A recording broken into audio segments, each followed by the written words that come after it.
Vikki Louise is the founder and creator of Time Hackers, a community of productivity and time optimization experts. Together with her team of coaches, Vikki is set on a mission to help others find time freedom by rethinking the way they manage their brains rather than time itself. In this episode, we talked about removing blocks and limitations to productivity, how to measure real impact at work, and yes, you guessed it, it's not by clocking in time, and why we are wired to procrastinate as a survival mechanism. Vikki is passionate about time equity, especially when it comes to women in the workplace, and remains fully committed to the one goal she set up the business for, to empower her clients to buy into themselves.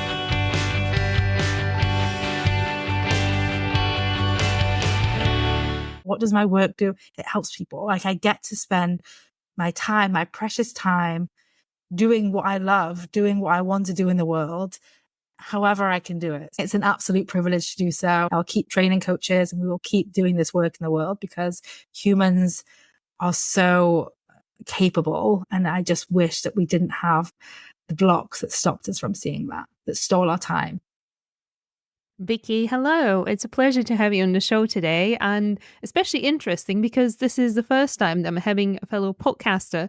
You're all about time hacking and time saving, and if people have looked up your profile, they will know that that is your brand.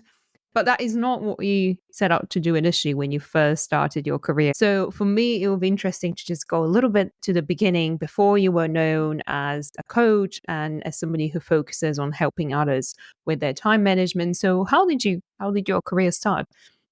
Yes, absolutely. I started my career actually in finance. I started as an SRI analyst, and then I moved into institutional sales and consultant relations, which is actually how we met, which is quite fun. And then I left finance and worked in tech. Then I came back to finance and I went back to tech. And it was 2016 where I left finance for good and started coaching for free that summer. So definitely non-linear path. I'm probably the poster child, that exact frame. Yeah. But was there, and I think for me, what was interesting was when you and I chatted about the thing that made you realize that you wanted to leave your perceived as a safe job in finance. And there was that one moment, I suppose, that I describe as the sound of breaking glass. Like once it's happened, you can't unhear it or ignore it. So how did that go for you? And what was that like? So this is when I was leaving finance the second time. Although I will admit, my brain was the second time. Where was the first time?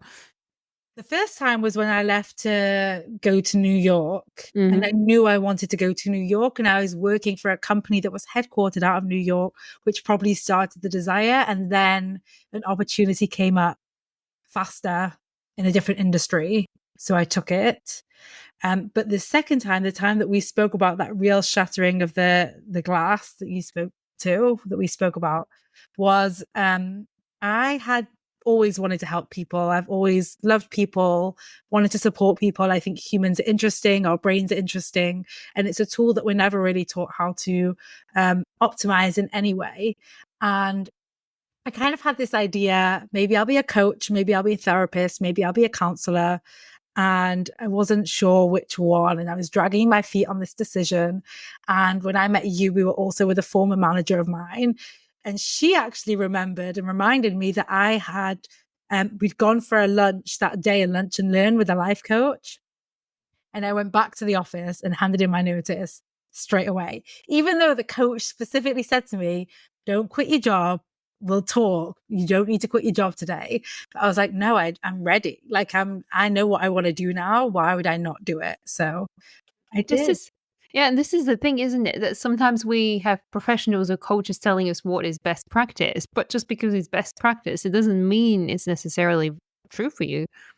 Absolutely. And I will just share that my coaches, so just so everyone knows, I have a team of 9 coaches right now. We're currently training another 15. But we never tell people what to do. One of our core beliefs is you know what's best for you. We're not kids. We're not children. Not every decision we make is going to be perfect and right, but we are going to get access to more data from that decision, and we're going to get smarter. If the data we learn from a decision being wrong is I shouldn't have listened to person X, and it's not really going to help us, right? So I really encourage people that, like, you are the expert of you, you know your experience, you know your desire, you know yourself on a level that I simply will not ever. And so we facilitate decision making as a learnable skill so that you can make the best decision for you. I know that there are coaches that tell people what to do. That's not what we do. Yeah, actually, I've had a few coaches being guests on the show, and maybe I've had the better ones because nobody has ever told me that coaching is about telling people what to do. I think it's something different, and this is what I find interesting specifically with coaching, because you found your angle, which is specifically time management, and that's what you're focusing on at the moment. But is it not true that maybe even if you're a coach who focuses on something else, whether it's femininity or maybe it's I don't know, work, career choices, executive leadership, whatever it may be, it always boils down to the same principles. And usually maybe people approach you thinking, oh, I'm really not good at prioritizing or managing my time.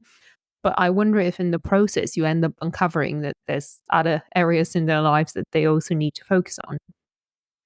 Yeah. So, I mean, we focus on time hacking. It's something I created in 2020, and it's not time management specifically because I Mm-hmm. don't believe time needs to be Mm-hmm. managed. Time is a fixed, known variable, and putting our energy into managing something that is fixed, known, and predictable is just going to waste our time. So, and exactly the point that you're making, I had that realization that it's not time that needs to be managed, it's us.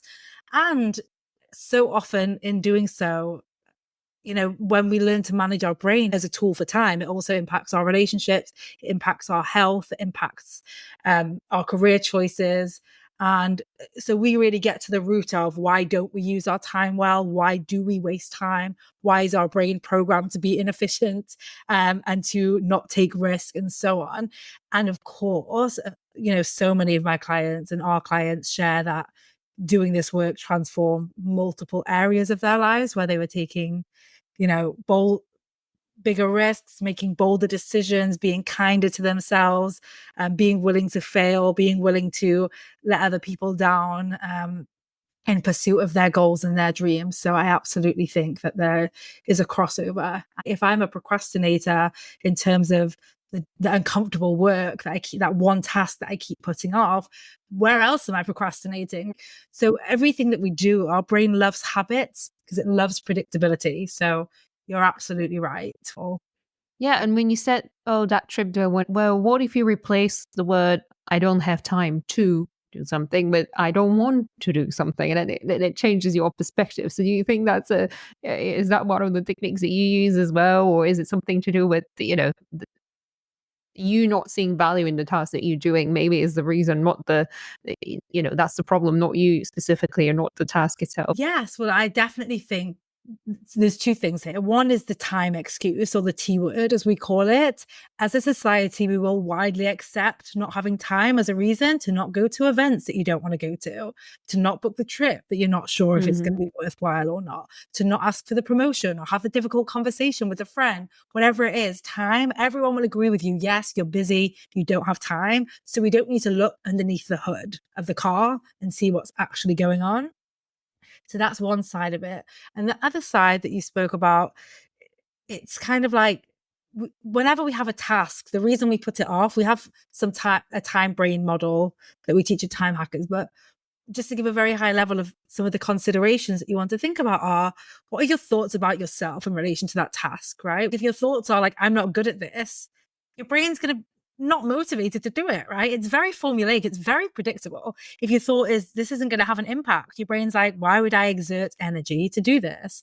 So there's the thoughts about you. There's the thoughts about the tasks. There's the thoughts about the other stakeholders, right? If you're like, nobody cares what I'm doing or nobody values what I'm doing, your brain's like, why are we doing this? This makes no sense. And then there's our thoughts about the impact. None of those are thoughts about time, but those four will predict like they will predict what you do and don't get done today. Like if I speak with someone and they're like, I'm putting this one thing off, I know it's because of one of those categories. So when people come to you and they obviously want some coaching on that topic specifically, what is the number one request that you find that people come with? Is there like one specific question? Whether, because I know you work with individuals, but also with companies. So what is the typical problem that, well, I'm putting it in quotation marks because sometimes we think there's a problem, there may not be, but what's the problem that they come to you for? Yes. One of the big things is, why can I not do the thing that I say I'm going to do when I say I'm going to do it? And a lot of time management is simply telling people, put this in your calendar and then just do it, as though it's that simple, right? As though it's like, oh, once I put something in the calendar, my brain forces me to do it, which is absolutely not true. So that's the main question. And it does fall into one of those four categories, but approaching it from a way of, there's nothing wrong with you, right? There's nothing wrong. You are not flawed as a person. You are not committed enough. You are not smart enough. You are not lazy. You are not wrong in any way. You just have a human brain wired for survival, right? In its most modern form. It's been around for 40,000 years. So tiny amount of time with the technology that we have, the ways of living and working that we have. So you have to understand that there's nothing wrong with you. Your brain is working by design. We just want to like redesign it. And the problem is that the tools, the mass market tools, so time management has been around over 100 years. It was created before women in the workplace were considered, before parents in the workplace were considered, before our jobs existed, before the technology that we're using existed, before neurodiversity was considered, anything. So like 99% of us, it's not going to work for us. And the big thing I would say for people is, it's not you, it's the tools.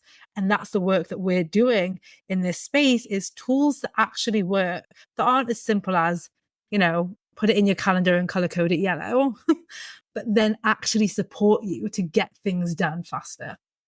Yeah, I'm laughing because I think I may have done that at some point in my in my life where I was color coding things, and I still do some of that. But I think when you mention all these reasons why some of these tools don't work and why we're not equipped anymore to deal with that, I think you touched on something about women neurodivergent. That there's something, and I know you speak about this quite vocally, about equity when it comes to time.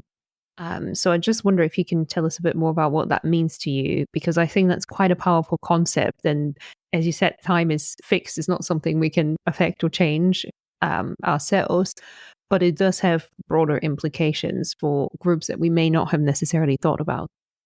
Yes, we have to talk about time equity. Traditionally, I'm not sure how it was for you, but when I started my career in finance, it was very much like, FaceTime was not an app on your phone. It was what you did at work. The longer you were seen at work, the more committed you were. Hours is a known variable. You can see someone, you don't know what they're doing, but if you can see them, we create some kind of comfort around. It becomes like a proxy for commitment, a proxy for ability, a proxy for capability. And what we're discounting then is the fact that we have different brains. We spoke about neurodiversity, but also like we just all have different brains. Women have different cycles to men. We don't operate on a 24-hour cycle. Not every day are we going to be the same. Parents, like if you have to pick up your kid at 4:00, like we have these different pools, and carers, we have these different pools. And if we are measuring, I always think of that saying, if you're measuring a bird by its ability to swim or a fish by its ability to fly, it's always going to fall short. So if you are measuring impact by hours, you are missing the magic of the birds that can fly. I'm measuring someone by something that they do not have. They might not have the ability to work 12, 14-hour days. But what are they doing in the hours that they work?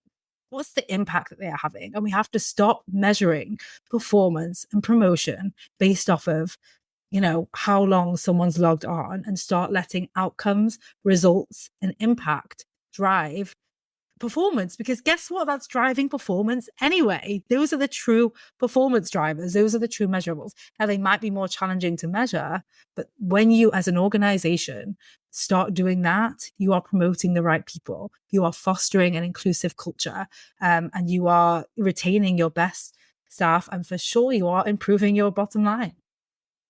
So because I think that's the argument that probably many people would have when you approach them and tell them about what you do. They might say, well, why would I really want to invest money in training people about coaching and things like that? Why would I can get a lot of these diversity and equity talks for free, or I can just sign them up on a course that they can click through online. So is this a common pushback that you see when you go and present to companies and management boards? So, and has some of that actually, that was my second question, changed maybe since COVID? Because we know that that was quite transformational for the whole working from home culture. And when you were talking about people still being measured on the number of hours they sit on a desk, let's put it this way, that just sounds. In my head, I thought that that wasn't really happening anymore. So I wonder if I might be wrong. Oh, yes, I mean, for sure, it's still happening. Even we can see this with mandated back to work, 5 days a week, 9 till 6. Now, it's not to say I'm against. I think there's advantages. By the way, I built a lot of my social life in my 20s on the people I sat around. I got to learn a lot by being sat next to managers, and I really loved being actually in the office. I will say that. But the point is, again, we're not all the same, and that's a subtle way that we are still. Maybe it's not the over hours, which definitely happens, but maybe it is still the 9 to 5, the 9 to 6. Or I spoke with someone recently who said, I had an appointment in the middle of the day, so I got into work at 7 a.m. to make up for it. Like, it's just the idea that we have to make up for the hour instead of focus on the impact, right? Like, I can sit at my desk, or I used to sit at my desk, I'll tell you, longer hours and be on the Daily Mail website, right? Like, is that what we want to encourage? Is that what we want to promote? Is that what we want to celebrate? Also, like, just generally, how's that impacting my performance, my enjoyment, my commitment? Is that we always say we work with your best employees to make them better, because this work isn't for everyone. Some people want to clock in, clock out, get in, get out, whatever. And that's fine too. Not everyone, you don't want everyone on your team to always be looking to grow, or maybe not in every industry and every job. But we work. I remember someone saying, do you make the least productive employees more productive? And I said, no. We meet people that want to perform better than they did last year, and we help them do that. And organizations want to help them do that. So that's why we're really brought in. But absolutely, the idea that time equals impact is still very prevalent everywhere. And time equity, you must have heard me speak about it on my podcast. Like, it's a concept that I just created and just spoke about for the first time. So I actually haven't gone into a company and taught on time equity. But I would love to, if anyone's listening. So why is it so hard then to just go and, as you say, carving out time or time blocking doesn't necessarily work? So why is it so hard? And you find that maybe if you're trying to be better at organizing your time, let's say managing is not the right word, and I know you're not a fan, but organizing or using your time, put it this way, do you have to be ruthless almost with saying no to things? Is it because, and again, my audience is predominantly female. I'm sure every person out there has struggled at some point with finding time to do things. But I sometimes wonder if as women, we're even more conditioned maybe. And I know you spoke with one of your guests about that recently, to always say yes and to not push back on requests, which eventually ends up in distractions that, I was just thinking today, I really want to do this. And then people start calling, oh, can you do this? Can you? And you have to be ruthless almost to get through what you had planned to do. So we'll start with the saying no, because that's when you ended, and then we'll go back to the time blocking.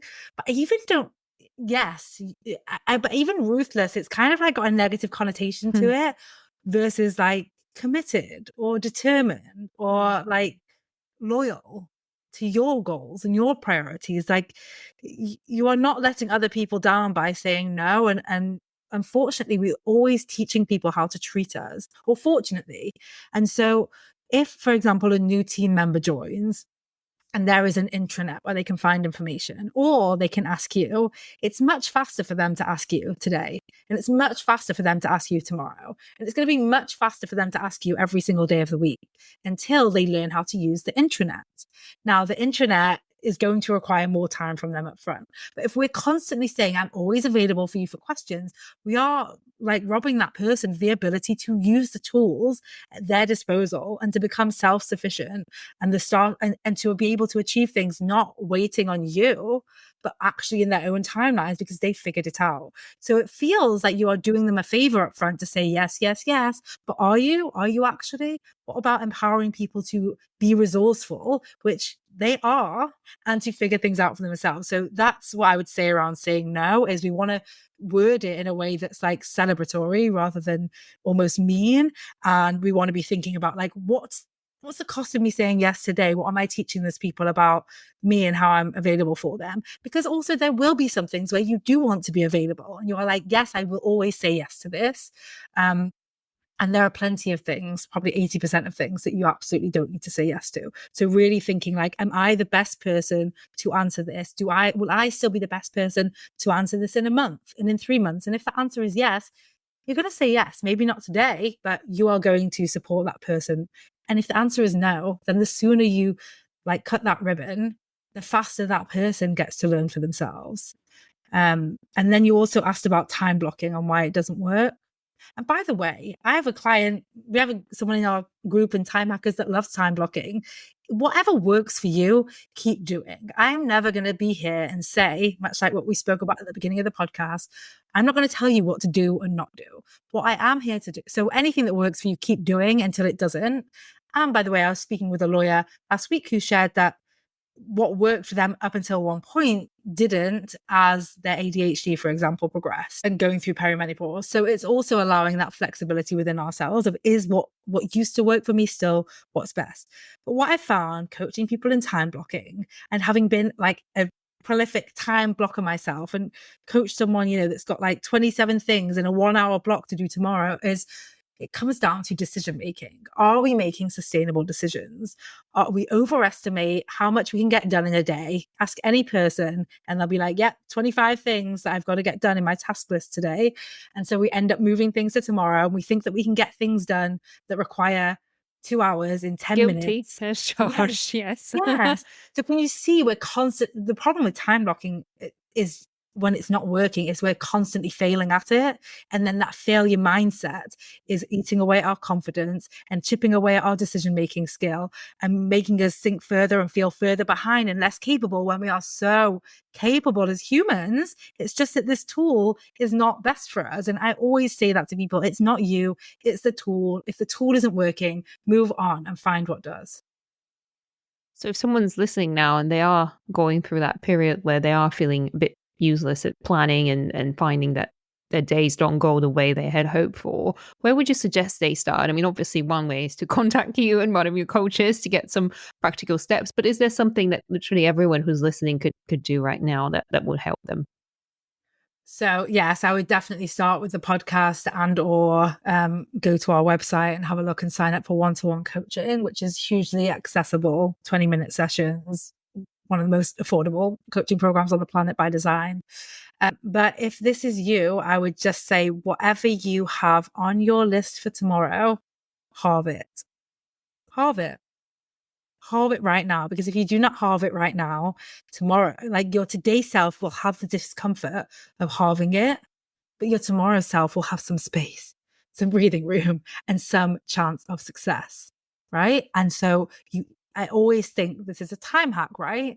You have to make decisions today in support of your tomorrow self. And we tend to do the opposite. We make terrible decisions today for our tomorrow self.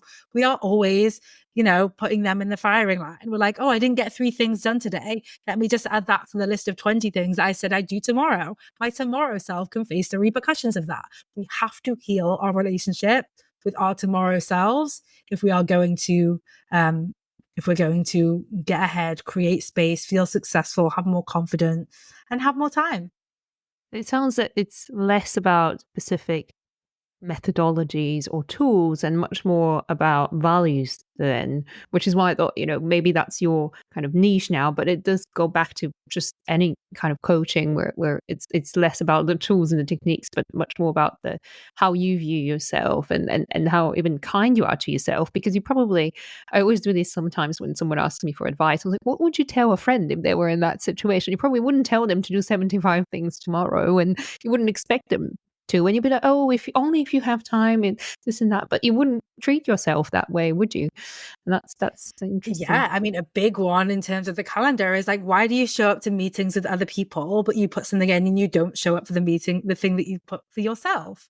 That's like the biggest takeaway, that there is a fundamental issue in our relationships to ourselves.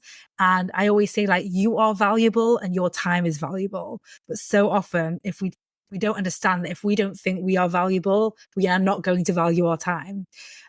So without going too into the weeds there, and I think, I mean, the most effective tool, full stop, is the quality of questions that you ask. So if you're asking yourself a question like, why can't I get everything done?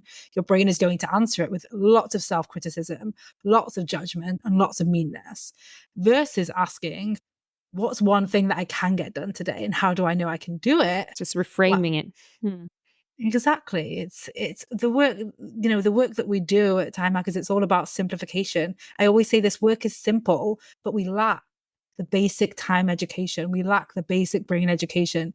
It's not complex. It takes a few simple reframes, a few simple considerations, and a very basic education, and will transform your life. Like, it is not hard or complex. I promise you. Sounds like you may have to start earlier than when people get their first careers, maybe even in secondary education, because as you said, nobody teaches you. And I think that's around the time when we start to do, especially when we were in university or whatever it may be, where you start to own your time, if you will, and to make your own decisions rather than somebody else dictating what should or shouldn't happen that day. And that's when I think it starts to get mind-boggling. Oh, what should I prioritize? And I think probably for me personally, that was the hardest time when it came to time management, was definitely those years and maybe the earlier parts of my career. But I did want to ask you something, dialing back a little bit about the motivation behind it, because I know that you mentioned you did other things before becoming a coach, and you were also you had that desire to be an entrepreneur, and even now you are fulfilling that by owning and running the company. Time hacking specifically, what drove you to want to do that, and what's the motivation there? Yes, absolutely. I mean, probably like a lot of your listeners, I had goals and I was always ambitious. And the narrative that I'd had my whole life was things take time. And, your commitment is shown, and work hard, which really means work long, by the way. Everyone, work hard means work long. And so I said yes to working all the hours. I said yes to getting the qualifications while I was working full time. I said yes to being in the office 7 days a week or till 10 p.m. at night. I said yes to taking on additional projects and additional things and all the things that I could, thinking this is how I'm going to succeed faster. And really that led me to multiple burnouts of varying degrees, including my first business, by the way. So it's not to say the culture that I worked in as an employee created it. Like, I definitely created it. I remember sitting crying in front of one of my managers once when I was doing my CFA exam, and he was like, why don't you just stop? And I was like, stop now. What a crazy idea to Yeah, stop. like, what? I just need to work longer out. I just need more hours. I'm going to figure it out.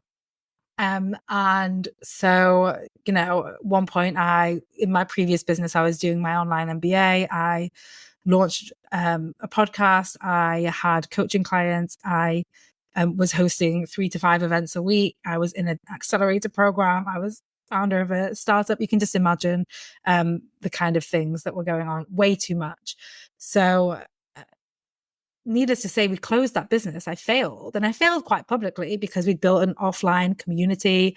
We'd had 350 events in 18 months. So there was like a definite, like, in my community, everyone knew what we were doing, and then knew that we closed because of my burnout.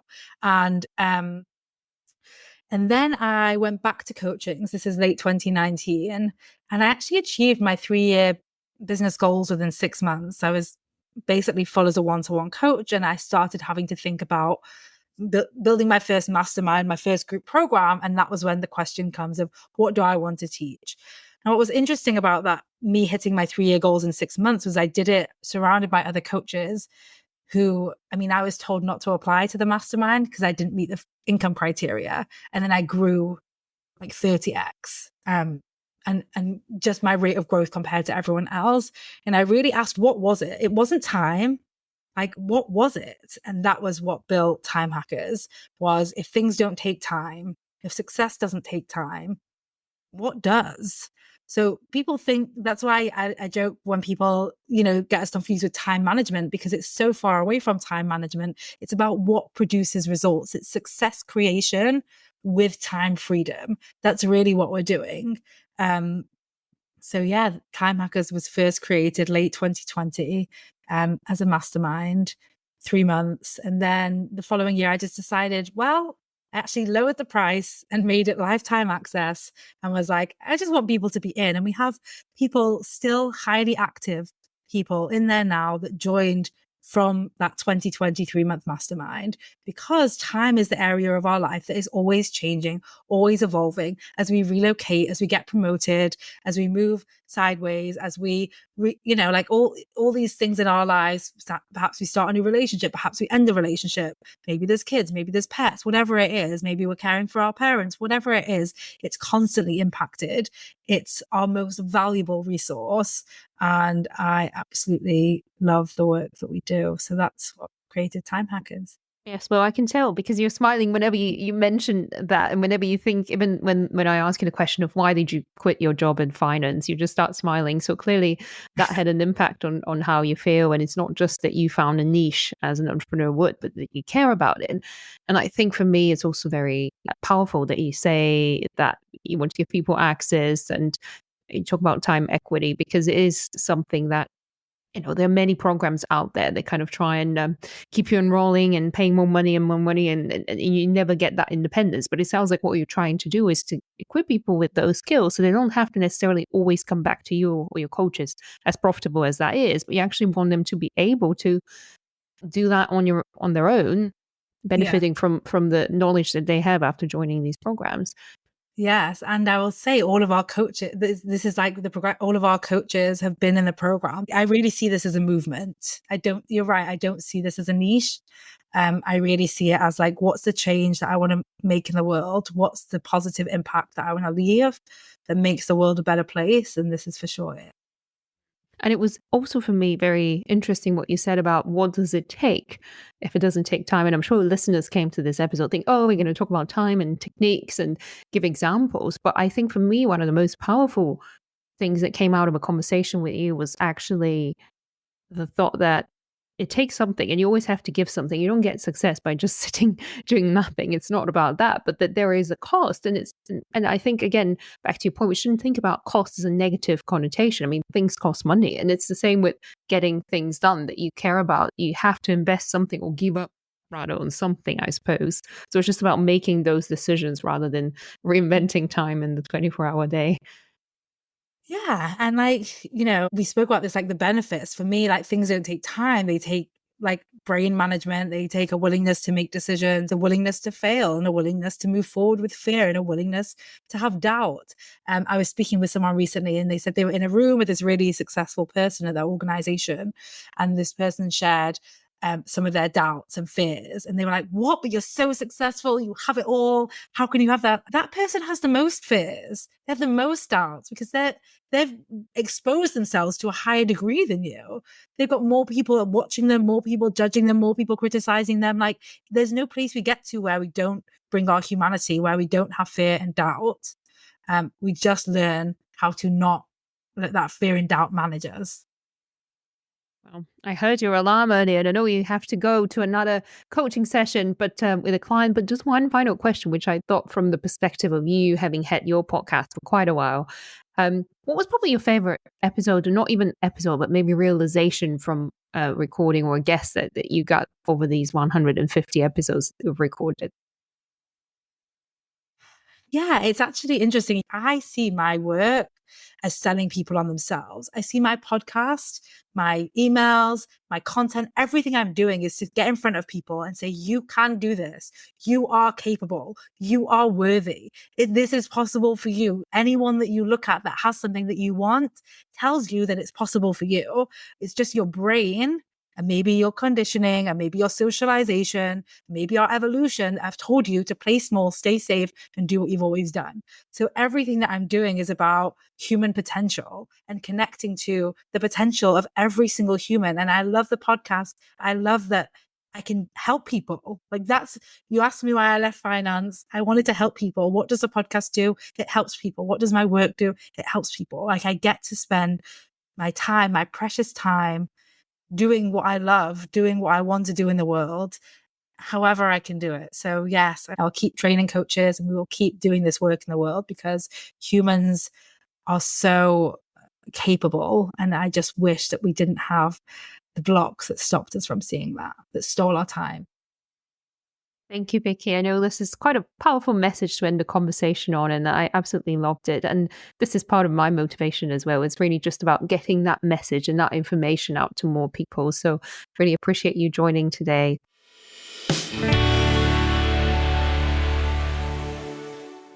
So I wanted to start this season with this mini installment of 3 episodes that I call the tools in your toolbox. So these are honest, deep, meaningful conversations with professional coaches who really challenge the relationship that we have with ourselves and equip us with the skills to hopefully achieve more out of our lives, whatever the topic may be that we're struggling with at the moment.